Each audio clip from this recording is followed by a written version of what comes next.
You're in the middle of a crucial task, sending a file or joining a meeting, and the connection blinks out. The immediate reaction is usually a scramble.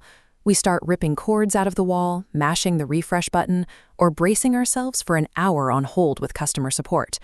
That helplessness happens because we treat Wi-Fi like an unpredictable, magical force in the air, rather than a strictly logical, physical system.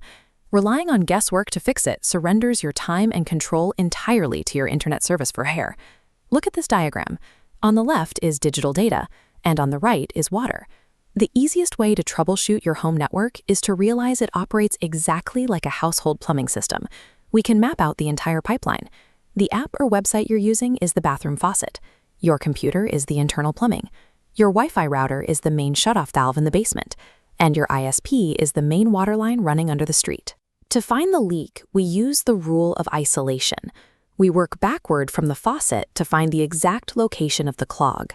Understanding this structural pipeline turns what feels like a technical crisis into a rapid 2-minute process of elimination. The first stop is the faucet. We need to determine if a single website is failing to load, or if the entire web browser is struggling. This illustration represents rogue browser extensions, things like ad blockers, coupon finders, or search toolbars. These act like parasites, choking data flow at the endpoint. To find out if they are the culprit, run the incognito mode test. Opening a private window strips away all those active extensions to provide an immediate diagnostic baseline. If that same page loads quickly in a private window, your network is fine. The clog is purely a software drag on the browser. If the whole browser is offline, move one step down the pipe. Pick up your smartphone or turn on a smart TV to check if it still has a successful Wi-Fi connection. When secondary devices work perfectly, the internet is flowing. The blockage is isolated specifically to your computer's internal network settings. Every device relies on a digital handshake to talk to the router. Over time, saved password tokens or IP assignments can become corrupted, breaking this communication link. The immediate fix is toggling the Wi-Fi adapter or using the forget and rejoin function. This clears those cached credentials and forces a clean handshake. Flushing these localized credentials prevents you from mistakenly blaming your hardware for a simple device-level error. If no devices in the house can connect, the issue has progressed down to the main shutoff valve, your router. Look at this X-ray view.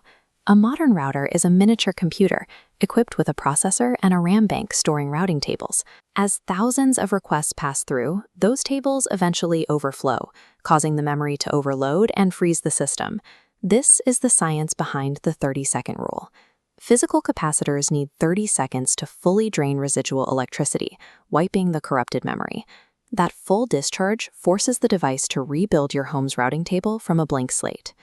If you have verified the faucet, the pipes, and correctly reset the valve, and the internet is still completely down, you have reached the end of the line. At this precise moment, the problem is definitively traced out to the street, the external water main controlled by the ISP. This stage changes the dynamic of the customer support call. You are no longer making a passive plea. You provide hard, undeniable diagnostic data. Most connectivity issues are solved long before reaching this final stage, saving you from hours of unnecessary external dependency. Take one habit away from this. Always test a secondary device before touching your hardware or calling your ISP. Mastering the pipeline methodology transforms you from a passive victim of tech issues into a proactive network detective. The next time your connection drops, apply this process of elimination to quickly take back control of your time. Once the internet is flowing, you may still face internal software glitches. Our next module covers frozen apps, printer queues, and the dreaded blue screen. Stripping away the illusion of magic to reveal the underlying logic of a system provides the foundation for true technological independence.